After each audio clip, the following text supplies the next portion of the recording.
Welcome back. The outgoing officials of the Independent Policing Oversight Authority, IPOA, have handed over to the Secretariat their report in an event today witnessed by the Interior Cabinet Secretary, Dr. Fred Matiang'i. Let's now speak to our senior reporter, Rita Tinina, who joins us live from our city centre studios. Rita, good afternoon. For the years that this particular body has been in existence, what are they saying they've done so far in that report? Well, a very good afternoon to you, Kisa. As you mentioned there, they were presenting their end-of-term report. And that end-of-term report, they were basically outlining what they have been able to achieve, the cases they have handled, what they have been able to analyze according to the complaints that they have received from members of the public. And it may not come as a surprise to many, Kisa, because corruption still ranks the highest among the complaints. 45% of the complaints that were presented before IPOA were about corruption.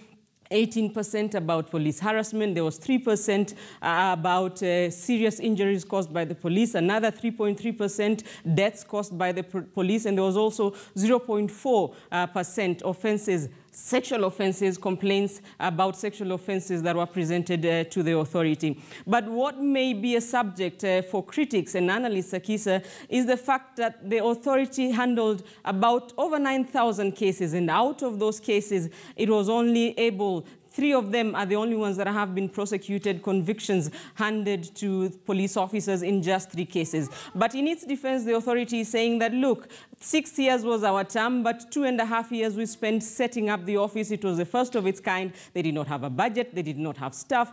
And so they are saying effectively they were serving for 3.5 years. But those statistics, Akisa, may come under scrutiny. They are also saying they did not have the support they needed from the police. And even the Inspector General of Police, Joseph Boynet, was there at the function. He admitted that they have not had cordial relationships with the IPOA. And he was saying he hopes to have better relations with the board that is coming in. There were concerns raised about the issue that perhaps there will be a lacuna between now and when a new board takes over.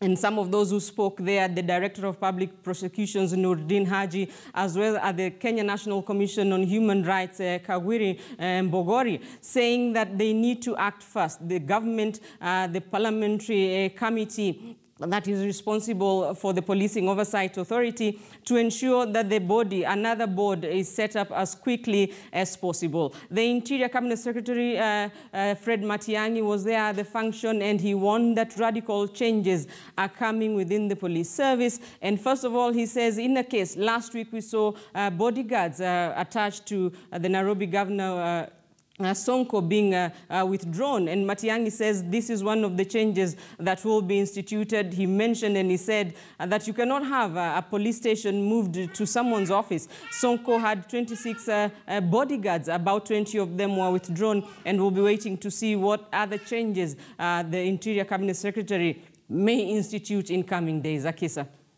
All right, Rita Tinina, our senior reporter there, speaking to us on that particular report by IPOA that many have come to say has been a very dismal performance. And of course, Rita Tinina there saying that there will be a lacuna between now when they leave office to when the next office will be set up. But let's take a look at what the chairman of IPOA said in that particular event, Macharia Njeru, earlier on. The Ministry of Interior and National Coordination, because that is the parent ministry that has the policy oversight over all the institutions in policing agencies. We must really thank you most sincerely, because whenever there were challenges, you were always able to come in and assist us. There are many times that the friction, we must admit, as the IG has said, was really at pitch high. And even your predecessor, Honorable Nkaiseri, at one time had to intervene when one of our investigators was assaulted by a police officer, and then Kaiseri took action at that moment. So we really thank the ministry, because it has consistently been able to stand by us. We would not have been able to achieve all that, and we thank you. Finally, of course, we thank the public. The public has stood by us, even at times when we've been low, and again, our families. Our families are the ones who understand most the challenges that we have had to go through, sometimes when it has really been demoralizing for us, but they stood with us. My wife is here, and she represents all the other wives and everybody else. So we really thank them, because at times At times we were wondering whether it was worth being, doing these jobs, but we said, in the interest of the country, we must serve, because that is extremely critical, and we have to be patriots. Finally, let me say this. I'll say three things. We've analyzed the complaints that we've received in the last 6 years. Of course, as I said, mainly we worked for 3.5 years. And the following trends and patterns have emerged. That 45.1% of those complaints related to abuse of office by members of the National Police Service. Now, 18.1% related to police harassment. 3.3% related to killings by police officers. 3.8% related to serious injuries caused by police officers. Then there was 7.6% related to matters of police welfare. And then there was 0.4% that related to sexual offenses. And there was a 6.5% that related to assault. And the rest, which was 13.8%, related to general misconduct. So our conclusion has been this, as we leave, that the biggest problem within the National Police Service, if we're to be candid, is the management. It's a management issue that needs to be dealt with. That's our take-home. Management is a critical issue. Now, what do I mean by management? One, majority of police commanders do not have management and leadership skills, and that impacts negatively on the running of the National Police Service. That is one. Point number two, there is no coherent strategic direction. Coherent in the sense that you can say that the police service, there's effective coordination. There's no effective coordination that is, that is there. And of course, that coherent strategic direction, which affects, again, as you've said, the running of the National Police Service. Now, again, there's no elaborate accountability mechanism. Because if there was elaborate accountability mechanism, it would be much easier to hold police officers to account, rather than for us being in denial. Because if we continue being in denial that there's a problem, then it becomes extremely difficult to come up with solutions. Solutions can only be there if we start by accepting that there's a problem. So if these issues are tackled, it will become easier for the National Police Service to change itself, because the change should actually start from within, not even from without. We are just but an external accountability mechanism. But it behoves on the police itself to change itself. Now, and if they're able to change that, it then means that the public confidence will increase, and with that, communities will properly engage with the police, and you'll see better relations, without doubt. And we'll have a National Police Service that you can be proud of. That is the chairman of IPOA, of course, the outgoing chairman of IPOA, Macharia Njeru, speaking in that particular event earlier on in the day. So IPOA has been in existence for about 6 years now. As they end their term, they were handing over their report to the secretariat as IPOA prepares to get another team to take over the work. So let's just quickly take a look at their mandates for the 6 years, and then take a look at what they have done so far. IPOA is expected to investigate the deaths, serious injuries that have been caused by police action. They're also expected to investigate police misconduct and monitor, review and audit investigations and actions by internal affairs unit of the police. They're also expected to conduct inspections of police premises, and this inspection reports, they should report and they should prepare the reports and share them with the relevant authorities. In its mandate, they are also expected to monitor and investigate policing operations as well as deployments. The authority also independently scrutinizes policing operations affecting members of the public to ensure policing is conducted for the benefit of the people. So they work for the people and not the police, and they're also expected to review the functioning of the internal disciplinary process as well as monitor internal police disciplinary processes to ensure fairness and effectiveness.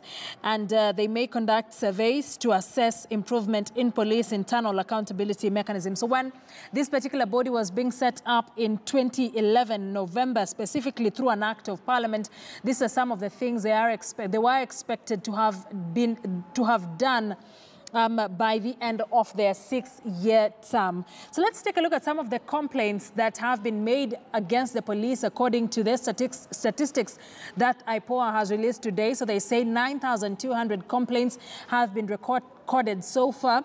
45% of these complaints being abuse of office by police, 18.1% of them being police harassment, of course, mostly reported by Kenyans. 3.3% of this has been killings by police, and 3.8% being serious injuries that have been caused by police. This amounts to the 9,200 complaints that have been recorded so far by IPOA from that particular report that they have released today. So some of the challenges they have encountered, and why some have said that IPOA has been a toothless dog to keep police into account throughout the 6-year term. IPOA has been struggling to fulfill its remit to hold police to account. They have received more than 9,200 complaints on police misconduct. They have secured convictions of police officers for committing crimes in only 2 cases out of the 9,200 complaints that have been made so far. The first judgment involved 2 police officers who were found guilty of shooting a 14-year-old girl in her home.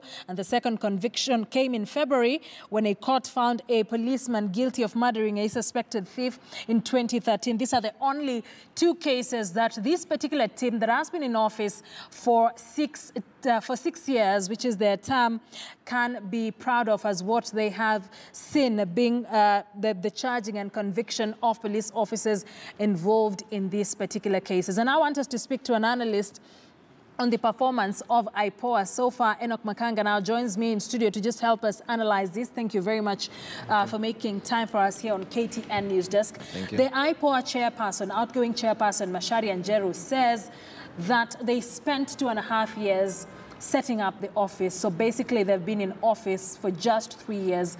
Even if we are judging them by the 3 years he talks about, how do you rate their performance so far? I think they've not done a good job.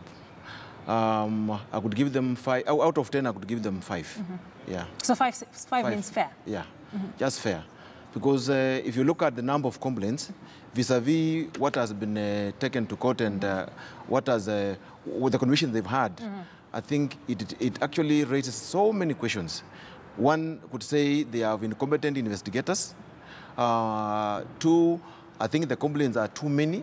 So they needed to change their game plan so that they go back on the ground to actually make sure they reach to very many police officers on the ground. Because what normally happens in the police force is for that the complaints are coming in, and IPOA should find out why the complaints are coming in. He has talked about police management. Yeah, what have they done about senior police officers being taken through corporate security management? Let them understand how to manage people. And that's one of the problems that the police are struggling with. Yeah? So if they've not been able to address the actual problems, then that tells you complaints will be very many and they are not being addressed.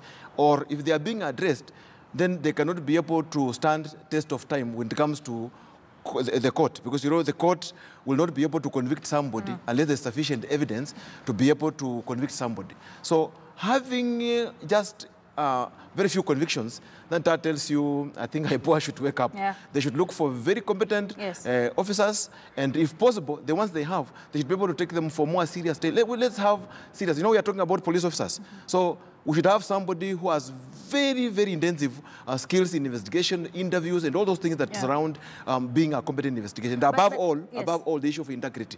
I think the question of who is in IPOA should be, whose integrity should be above board.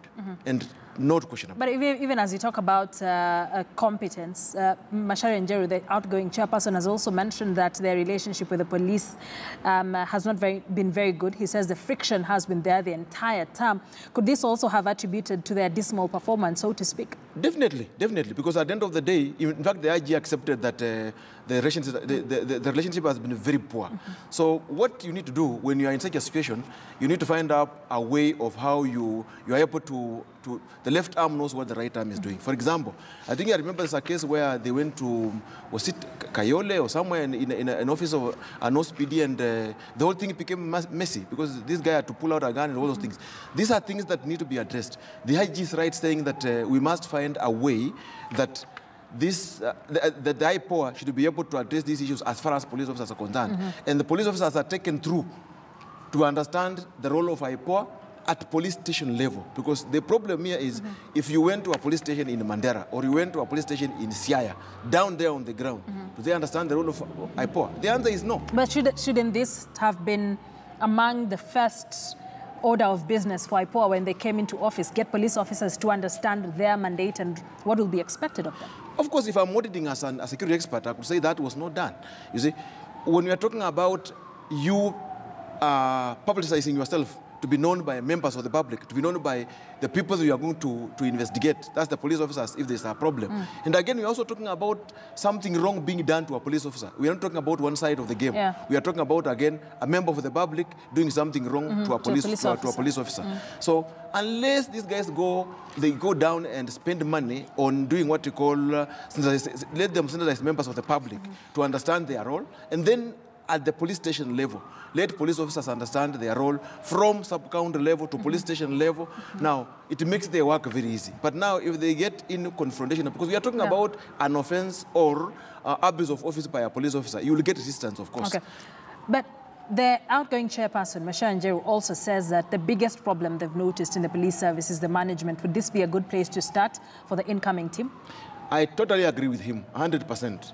One of the problems that the police service has had is the issue of who is in the management level. The IG is struggling. You know, at the end of the day, the IG is the policy maker. He only makes decisions at a high level. But now, when it comes to making decisions at divisional level, making decisions at county level, most of the guys at county level make wrong decisions. And that is now what is affecting police operations down on the ground.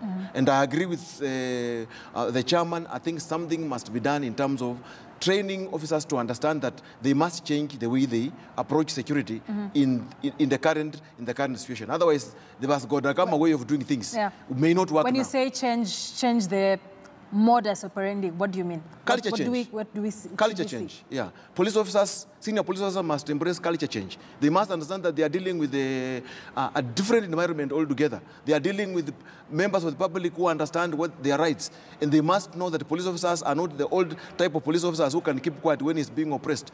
They must know how to deal with these issues. They must know how to handle officers, see an officer who is sick, see an officer who is demoralized and find out a solution, not firing this guy or creating a problem or complicating problems. Like there are problems that we've had in the police force right now. They need to actually understand that, for example, us in the corporate sector, when you find an officer not performing, you must find out there's a problem. When you find out there's a problem, you involve HR. The HR brings in counselors, and you'll be able to sort out the problem with this person. But you'll find most officers on the ground. That's why you say police officers are shooting. They are shooting people left, right, center. They are shooting their relatives. They are shooting their girlfriends. I think every month we have a case. That tells you somebody who is in charge, somebody who is at county level, somebody who is at sub-county level is sleeping on the job. The officers are sleeping on the job. They must be able to understand the actual problems of police officers at station level, at county level, at sub-county level, and things will move the right direction. I want us to bring in the voice of the senior-most security officer in the country, and that is the Cabinet Secretary for Interior on the same. The Cabinet Secretary, Fred Matiang'i, said the government is keen on reviewing police recruitment and assessment, calling on other stakeholders to support such reforms towards better policing within the country. Here's that clip. To bring about the change that we desire. We will have change even in the recruitment of the next police officers we are going to recruit. I want to step up the capacities of the police service so that for a country that is endowed as ours is, we should increase the capacities of the resources we give ourselves. And as we go forward, we should translate some of the work that has been done by IPOA into templates that we can use to move forward. Templates for recruitment, templates for assessment, and review as we go forward. So I'm inviting all of us, the Kenya National Commission on Human Rights, the Kenya Human Rights Commission, Amnesty International, all of you are good colleagues. Let's sit at the table and get this job done.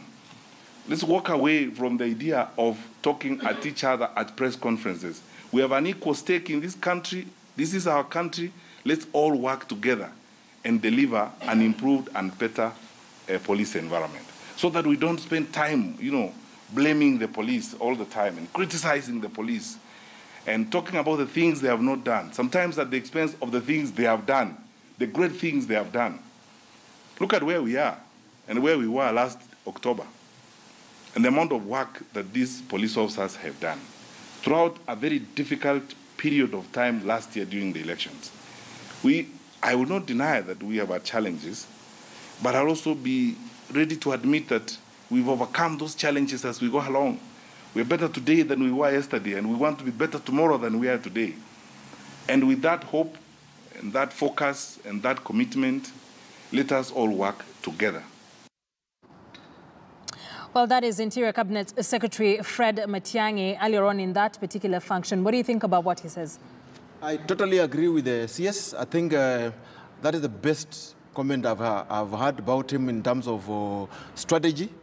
In any organization, the starting point is the recruitment. You get the wrong guy on board, you'll have problems up to the end. One of the problems that the IG has had is the issue of having wrong people who end up getting in the police force with an aim of maybe joining traffic, with an aim of joining those, and that creates a problem for the police force. But I'm happy now that the CS has mentioned about it.